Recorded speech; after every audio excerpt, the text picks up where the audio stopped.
Welcome to the Explainer. Today, we are jumping right into the toolkit of one of the newest and most critical roles in all of tech, the prompt engineer. We're going to go from writing simple commands all the way to building the complex, reliable AI systems that are literally changing our world. So let me start with a question for you. What is the most important job in tech that, if you think about it, barely even existed 5 years ago? Well, it's a role that's now absolutely fundamental to how we build with artificial intelligence, the prompt engineer. So, what in the world is a prompt engineer really? In this first section, let's break down the craft of the prompt. These are the absolute core building blocks for how we communicate with an AI. Look, it's about so much more than just, typing questions into a box. A real prompt engineer is an architect. They design the entire conversation, they build out these complex workflows, and ultimately, they're the ones responsible for making the AI reliable, useful, and most importantly, safe. The most basic tool in the whole toolkit is the instruction prompt. This is just a direct, crystal clear command. You're not asking, you're not suggesting, you are telling the model precisely what you need. Summarize this in 3 bullet points. Simple, direct. This is ground zero for all control. All right, next up we have the system prompt. Now think of this as giving the AI its permanent job description, or maybe its core personality. It's the set of rules that governs every single response, defining its tone, its specific role, and maybe even a list of things it's absolutely not allowed to do. We can also guide the model by showing, not just telling. So, zero shot is when we ask the AI to do something completely cold, with no examples at all. Few shot, on the other hand, is where we give it a couple of examples. It's like saying, hey, see this? I want the output to look just like this. And this is incredibly powerful for getting reliable, structured responses every single time. Now, this is one of the cleverest tricks in the book, chain of thought prompting. Just by adding the simple phrase, think step by step, we force the model to lay out its entire reasoning process before it gives an answer. This dramatically reduces errors, especially on complex tasks. It's just like your math teacher always said, show your work. Okay, so we've got the basics down on how to talk to an AI. But how do we solve one of its biggest, most glaring weaknesses? I'm talking about its tendency to just, make things up. So large language models can hallucinate. And what this means is the AI will state something with complete and utter confidence, but it's just plain wrong.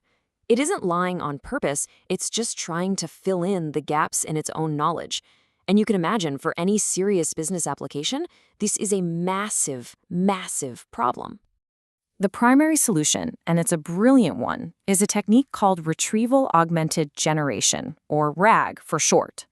It's basically like giving the AI an open book exam. Instead of relying on its own, sometimes flawed memory, the RAG system first goes and searches an external, trusted knowledge base for the relevant facts, and then it uses those facts to build its answer. It completely grounds the AI in reality. And this little comparison really shows you why RAG is such a game changer.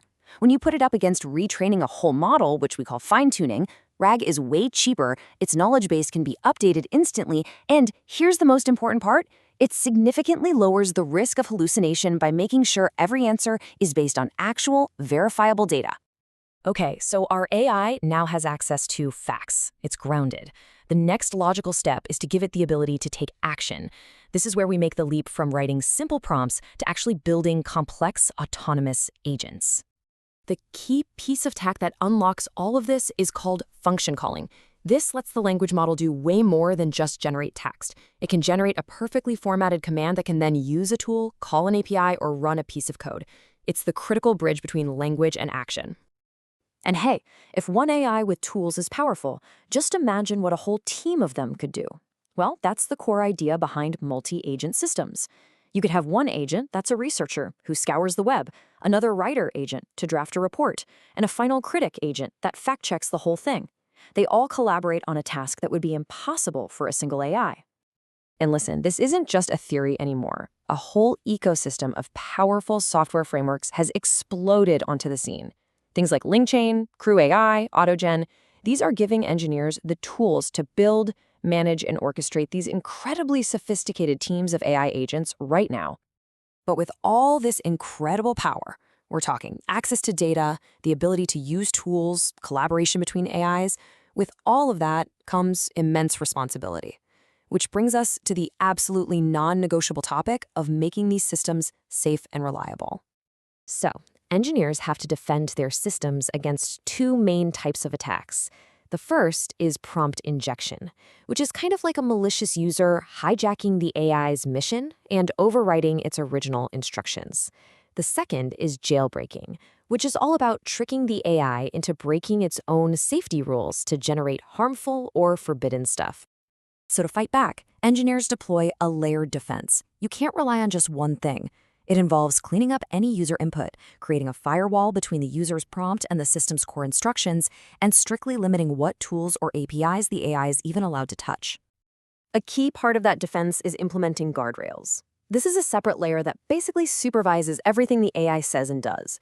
The perfect analogy is the bumpers in a bowling lane. They just keep the conversation from going into the gutter. So, what does this all add up to? Let's pull everything together and really look at the mindset of a modern AI engineer. Because it's not about making cool parlor tricks. It's about building systems that actually work reliably and safely out there in the real world. This quote from, like, an ideal job candidate says it all. I mean, just listen to the language here. Reliable, safe, production-ready. They're talking about the entire system, RAG, agents, safety, and this thing called LMOps, which is the set of practices for managing the whole life cycle of these systems. This holistic view, that's what separates a hobbyist from a professional. And this leaves us with a fascinating final question to chew on. As these AI models become more and more capable, more autonomous, is the job itself going to evolve again? Will the prompt engineer of the future be less of a programmer and more of a manager, a collaborator, maybe even a kind of psychologist engineering relationships with these new digital minds? The toolkit we've seen today, well, it's really just the beginning of the story.